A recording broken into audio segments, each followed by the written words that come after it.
এই পাকিস্তান টিম এবং বাংলাদেশ টিম প্রচুর হেসেছিল যখন ইন্ডিয়া টিম সাউথ আফ্রিকা টিমের সঙ্গে সুপার 8-এ কোয়ালিফাইয়ে হেরে গেছিল প্রথম ম্যাচ।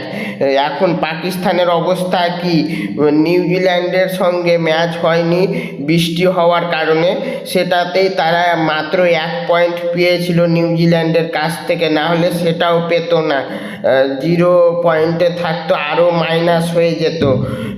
তারা 1 পয়েন্ট নিয়ে এত নাচানাচি করছে, এত হাসাহাসি করছে। তারা বলছিল তাদেরও সেদিনকার ঈদ, যেদিন ইন্ডিয়া সাউথ আফ্রিকার কাছে হেরেছিল। এখন তো তাহলে আমাদের ঈদ, এখন তাহলে ইন্ডিয়ার মানুষের ঈদ, ইন্ডিয়ার মানুষের উৎসব। তারা ইংল্যান্ডের কাছে হেরে গেছে ম্যাচ, পাকিস্তান। তারা এখন কি বলবে? তাদের বলার কি আছে? এবার ঈদ আর করবে না, আনন্দ করবে না পাকিস্তান টিম। তারা নিজেরাই ঠিকঠাক করে একটা ম্যাচ জিততে পারে না, রান করতে পারে না, ফের বেশি কথা বলছে। যদি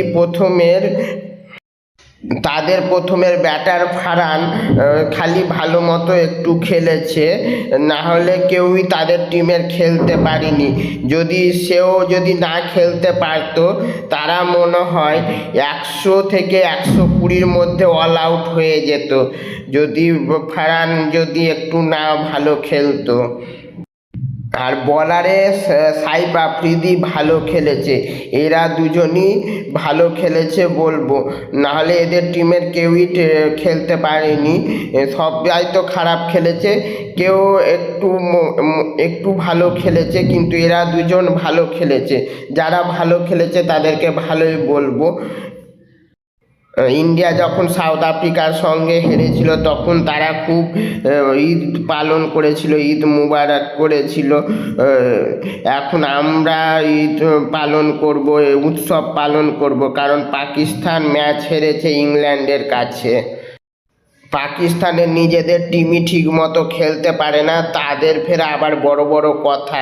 নিজেরা খেলে দেখাক, তারপরে বড় বড় কথা বলবে। ইন্ডিয়া যেইটুকুও পারবে পাকিস্তান সেইটুকুও পারবে না।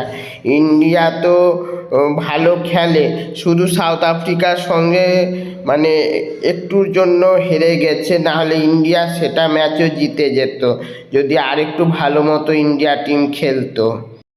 ইংল্যান্ড টিমের হ্যারি ব্রু আর উইল জ্যাক্স ভালো খেলেছে, জোফ্রা আর্চারও ভালো খেলেছে, লাস্টের 4টা সেরা ছিল।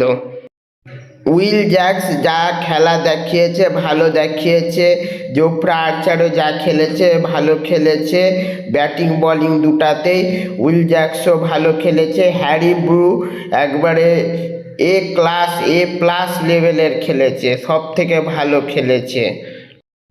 উইল জ্যাক্স যদি সেটা বড় রানের জন্য না খেলে যদি 1-1 করে রান নিয়ে নিত, তাহলে তারা 17-18 ওভারেই ম্যাচটা জিতে যেত। উইল জ্যাক্স বড় শট খেলতে গিয়ে আউট হয়ে গেল, তাই তাদের 19 ওভারে গিয়ে ম্যাচটা জিতলো, না হলে পাকিস্তানের কাছে তারা আগেই ম্যাচটা জিতে যেত ইংল্যান্ড টিম। সাউথ আফ্রিকা টিমের সঙ্গে খেলার সময় ইন্ডিয়ার উপরে প্রথম থেকে একটা চাপ সৃষ্টি হয়েছিল, তাই ইন্ডিয়া টিম খেলতে পারেনি, তাই তারা অল্প রানে অল আউট হয়ে গেছিলো। কিন্তু এই ম্যাচে তো পাকিস্তান টিম তো কিছুই খেলতে পারেনি, ব্যাটিংয়েও বেশি রান করতে পারেনি, তারা প্রথমে ব্যাটিং নিয়েও আর বোলিংয়েও ভালো খেলতে পারেনি। শুধু প্রথমের ফারহান নামের ব্যাটারটাই ভালো খেলেছে, এছাড়া কোনো ব্যাটার ভালো খেলতে পারেনি পাকিস্তানের।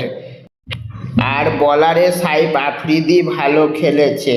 আর ইংল্যান্ডের টিমের মোটামুটি সবাই মানে ঠিকঠাক খেলেছে, কিন্তু উইল জ্যাক্স আর জোফরা আর্চার মানে ভালো, অত ভালো লেভেলের খেলতে পারেনি, ভালো খেলেছে, কিন্তু হ্যারি ব্রু সেরা লেভেলের খেলেছে। তাকে মানে বলে বোঝানো যাবে না যে সে কি কাজ করে গেছে। যখন সে আউট হয়ে যাওয়ার পর অপর প্রান্তের টিম এর বলার এসে হাত মিলিয়ে যায় এবং কমেন্ট্রিতে বক্স থেকে বলে যে সে ভালো খেলেছে, তাহলে তাকে কি দিয়ে আর বোঝানো যায়। আজকে তো পাকিস্তান হেরেছে নিউজিল্যান্ডের কাছ থেকে, বৃষ্টি হওয়ার কারণে তাদের কাছ থেকে একটা 1 নম্বর পেয়ে গেছে, নাহলে সেটাও পেতো না, সেটাও নিউজিল্যান্ডই পেতো, আরও তাদের মাইনাস হয়ে যেত। খালি বৃষ্টি হওয়ার জন্য তারা বেঁচে গেছে। এখন তো পাকিস্তান হেরেছে, এখন তাহলে আমরাও ঈদ পালন করব, আমরাও উৎসব করব। আমরা পাকিস্তানের মানুষের আর বাংলাদেশের মানুষের মূর্খের মতো না, কারণ আমরা জানি যে ক্রিকেট খেলা হলে, যে কোনো খেলা হলে একটা টিম জিতবে আর একটা টিম হারবে, এটাই নিয়ম। যদি সবাই যদি জিতে তাহলে কিভাবে খেলা হলো? একটা টিম জিতে একটা টিম হারে, তবে তো খেলার মজা। আর পাকিস্তান টিম আর বাংলাদেশ টিম এমন করে যে যদি ইন্ডিয়া কোনো মতনে হেরে যায়, তাদের ঈদ পালন, তাদের উৎসব। আমরা ওদের মতো এত মূর্খ না যে ওদের মতো করব ঈদ পালন উৎসব। আজকে আমাদের এই, আজকে আমাদের ওই, ঈদ পালন করবে, উৎসব করবে। পাকিস্তান টিম আর বাংলাদেশ টিমের কিছু হোক আর না হোক, তারা বাজিতে ফার্স্ট। তারা সব থেকে বড় জিনিস, তারা বাতেলা মারতে প্রচুর পারে, কিছু পারুক আর না পারুক, তারা সেটাতেই তারা ম্যাচ জিতে যায়। পাকিস্তানের মানুষ আর বাংলাদেশের মানুষও সেই রকমই বাতেলাবাজ, তারাও বাতেলাতে সব কিছু জিতে নিতে চায়। মানে কি বলবো, বলার কিছু নাই।